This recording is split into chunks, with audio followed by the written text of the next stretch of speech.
warahmatullahi wabarakatuh. Apa kabar, sehat Pak? Sehat, alhamdulillah. Ya. Ya, selaku Ketua Pergunu di Kabupaten Jepara, anggotanya juga banyak banget, luar biasa, guyup, rukun, damai, dan ini toleransinya sangat keren banget kalau kita melihatnya. Mungkin sedikit menoleh atau menengok ke belakang, flashback, ini sudah banyak sekali kegiatan yang dilakukan Pergunu juga. Evaluasi sedikit Pak, mungkin ada kekurangan-kekurangan yang perlu diperbaiki atau bahkan kelebihan-kelebihan dari Pergunu yang menjadikan kebanggaan kita. Monggo Pak. Ya, terima kasih Mbak Dinda. Assalamualaikum warahmatullahi wabarakatuh.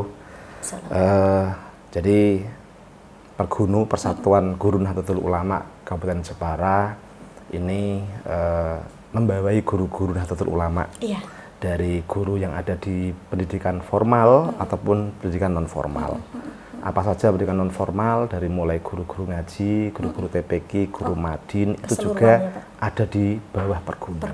Termasuk guru-guru mahasiswa atau dosen. Itu juga bisa menjadi anggota Pergunu. Menyeluruh ya Pak. Menyeluruh ya. Nah, Pergunu sendiri di Jepara itu baru bangkit ya, baru bangkit dari tidur yang cukup lama itu sekitar tahun 2016-an Pak. 2016-an kemudian guru itu Pergunu mulai ditata, mulai dibangun strukturnya, kepengurusannya, dan sekarang alhamdulillah pelan-pelan ya, tapi pasti struktur Pergunu itu sudah mulai bisa tertata. Nah, terkait dengan apa yang sudah dilakukan oleh Pergunu selama ini, bahwa Pergunu itu diberikan mandat oleh PP Pergunu ataupun oleh PCN Kabupaten Jepara untuk selalu berusaha meningkatkan kompetensi guru. Satu, kompetensi guru. Yang kedua adalah mencoba mendorong bagaimana agar pemerintah itu memberikan perhatian terhadap kesejahteraan guru. Yang kedua, berupaya untuk memberikan perlindungan hukum terhadap guru. Nah, ini tiga hal yang menjadi mandat dan amanat, baik itu dari PP Pergunu ataupun dari PCNU dari hasil muskercapnya.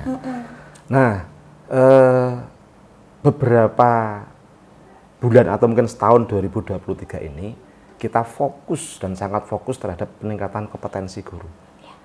Peningkatan kompetensi dalam rangka agar guru, terutama guru yang ada di lembaga formal, itu bisa mencapai passing grade minimal, sehingga bisa ikut PPG, Mbak. Nah, Mbak Dinda kan juga guru.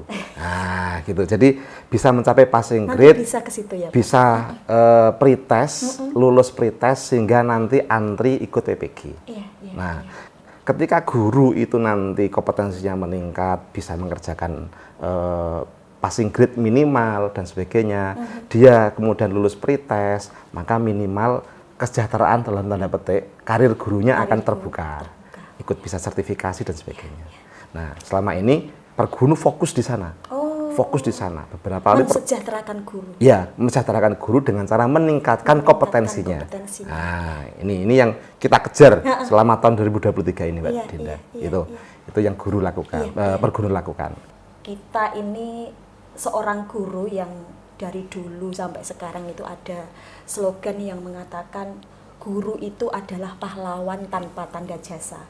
Dari situ ada kalimat tanpa tanda jasa. Apakah ini ada sangkut pautnya dengan bahwa guru dianggap sebagai orang yang ikhlas, tanpa minta jasa, tanpa minta imbalan apapun, sehingga dari pihak yang terkait menyimpulkan bahwa guru itu tidak butuh itu. Gitu. Gurunya sudah ikhlas gitu ya. Bagaimana menurut Pak Mahali sebagai Ketua Pergunu di Kabupaten Jepara dengan slogan guru adalah pahlawan tanpa tanda jasa, dalam tanda kutip itu tanpa tanda jasa itu yang seperti apa sih Pak? Gitu. Ya, terima kasih.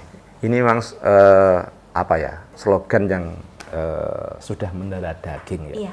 Tapi saya kira bahwa slogan itu sampai sekarang pun masih relevan, bahwa perjuangan guru untuk mendidik anak dari mulai tidak tahu huruf A menjadi bisa huruf A dan bisa membacanya, dari tidak bisa 5 ditambah 2 sama dengan 7 sampai memahami itu. Ini satu perjuangan yang luar biasa. Dari tidak tahu surat Al-Fatihah menjadi bisa membaca sampai paham artinya. Ini perjuangannya luar biasa. Sehingga kalau guru sebagai pahlawan, iya, guru sampai kapan pun memang pahlawan. Dibandingkan dengan misalnya ada beberapa tadi saya bicara tentang kesejahteraan atau apa. Apakah sebanding sebenarnya? Betul. Yang kita perjuangkan masalah kesejahteraan itu adalah hak dasar untuk mencukupi kebutuhan dasar si guru untuk sekedar untuk memenuhi kebutuhan pribadi, kebutuhan keluarganya. Tidak sampai untuk berfoya-foya. Iya. Tidak sampai kemudian membuat rumah lebih dari satu. Betul. Membuat rumah yang layak untuk hunian. Punya kendaraan untuk membantu tugas-tugas sebagai mengajar. Betul. Tidak sampai mengumpulkan kekayaan. Iya. Yang kita perjuangkan yang dimaksud kesejahteraan adalah pemenuhan hak dasarnya saja. Tidak sampai mengumpulkan kekayaan. Bukan itu tuntutannya. Bukan itu tuntutannya. Sehingga kalau apakah relevansinya ketika pahlawan tanpa tanda jasa itu kok nuntut kesejahteraan? Tidak seperti itu. Kita hidup guru juga manusia. Kita hidup di sebuah negara. Iya. Kita hidup di sebuah negara, ada perlindungan, ada hak sebagai warga negara. Ada hak sebagai abdi negara. Ini loh, sehingga jangan kemudian disalahkaprahkan ketika guru pahlawan tanpa tanda jasa. Kemudian negara tidak mengambil peran apa-apa. Negara tidak memperdulikan apa-apa. Ini salah kaprah. Iya kan? Ini salah kaprah, salah pemaknaan. Harus tahu hak dasar guru. Guru juga manusia, punya hajat hidup. Dia harus membimbing anaknya, menghidupi istrinya, minimal punya hunian yang layak. Iya kan? Terus yang diraih selama ini prestasinya Pergunu, Pak, dengan perjuangan tadi? Prestasinya sebenarnya belum kelihatan nampak ya, nampak.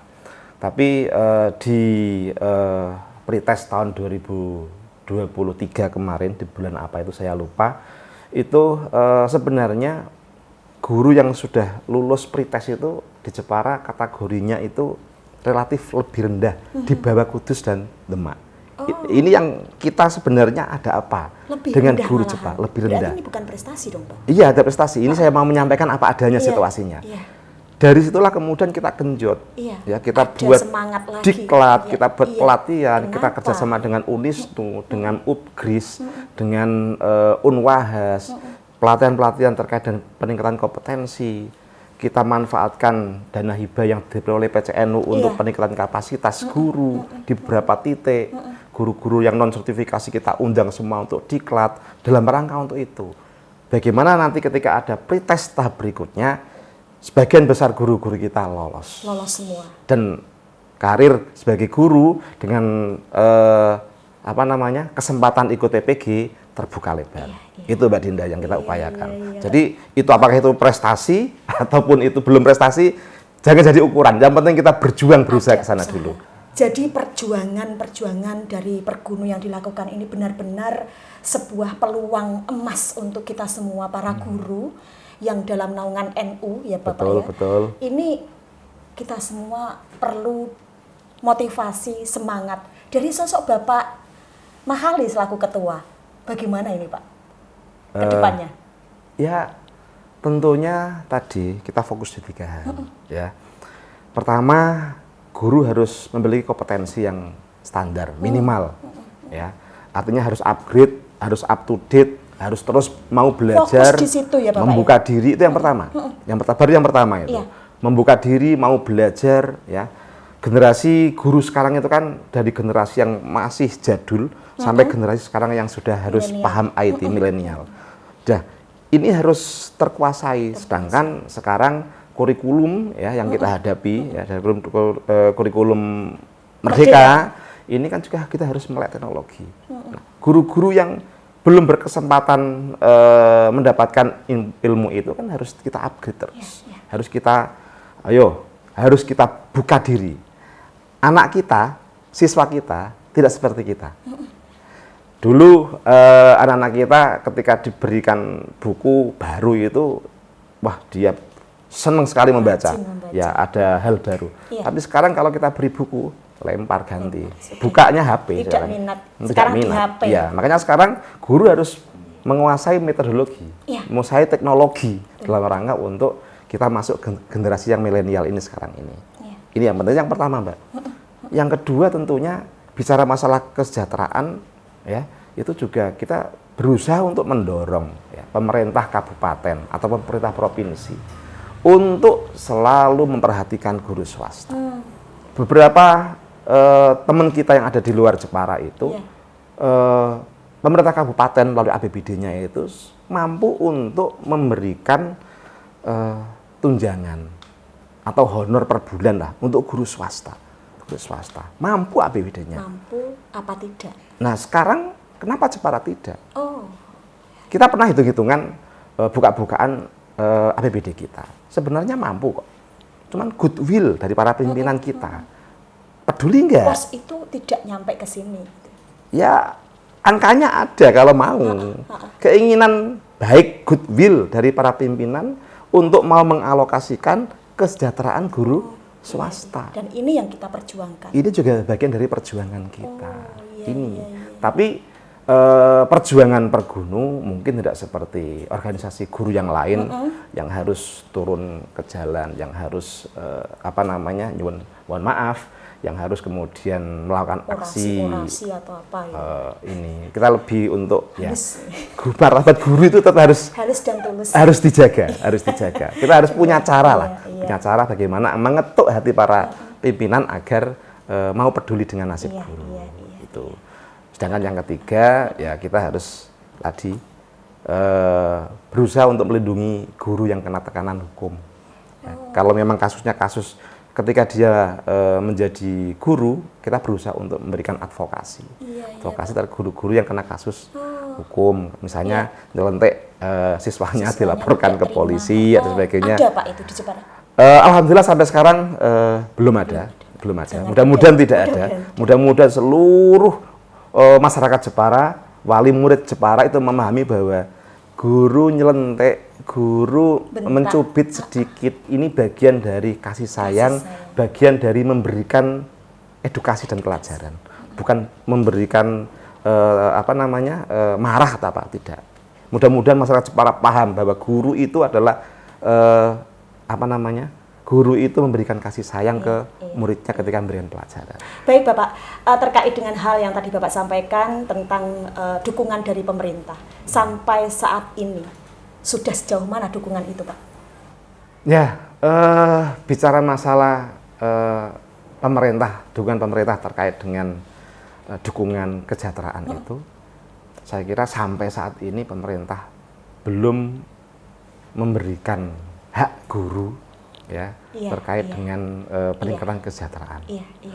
Kalau kita koordinasi, kita pernah melakukan audiensi bahwa guru sudah melalui BOP, melalui ini, itu bantuan kelembagaannya, bukan bantuan ke gurunya, Ini berbeda.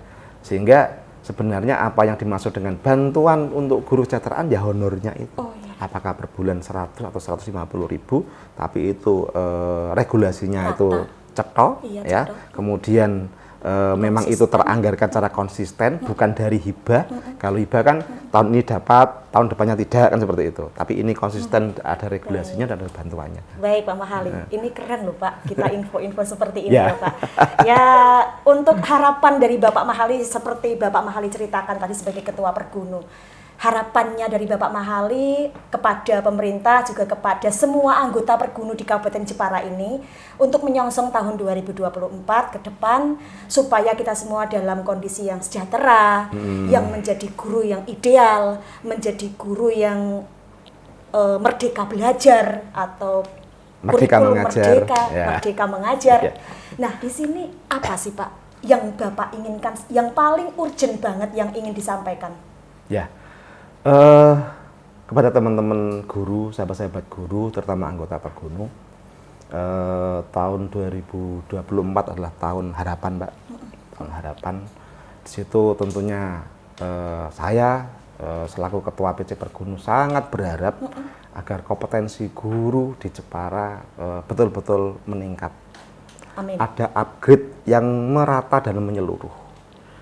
Kita tahu dan menjadi informasi umum ya, prestasi pendidikan Jepara itu selalu dikalahkan oleh yang namanya Kabupaten Kudus dan Pati.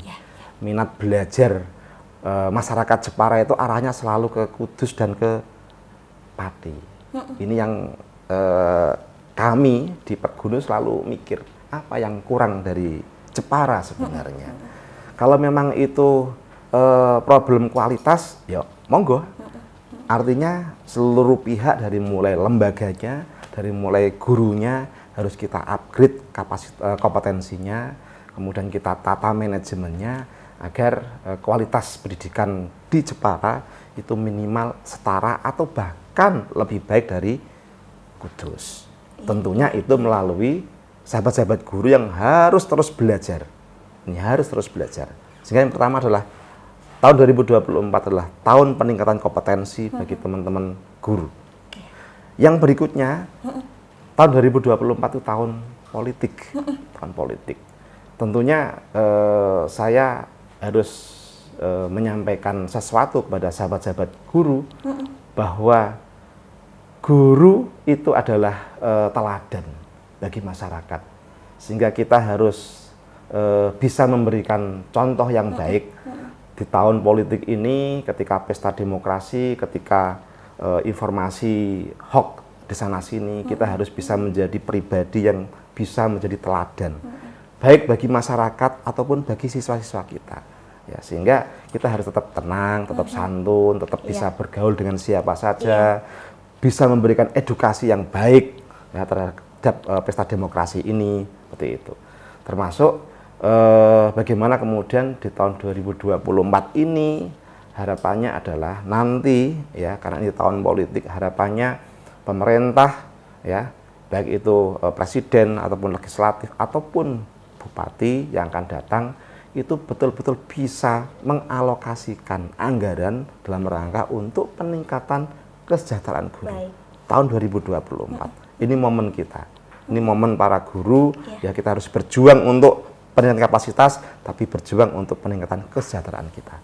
Itu Mbak Dinda saya kira tahun 2024. Baik Pak Mahali, tersampaikan semua ya apa yang menjadi unek-unek Bapak Mahali dan di sini nanti disaksikan oleh masyarakat seluruh Kabupaten Jepara termasuk juga stakeholder dan pemangku kebijakan. Mudah-mudahan bisa mendengar semua. Semoga ini nanti ada angin-angin baik yang selalu memperjuangkan Pergunu dalam naungan Kabupaten Jepara ini Pak Mahali. Amin, Mbak Dinda. Terima kasih, sukses selalu.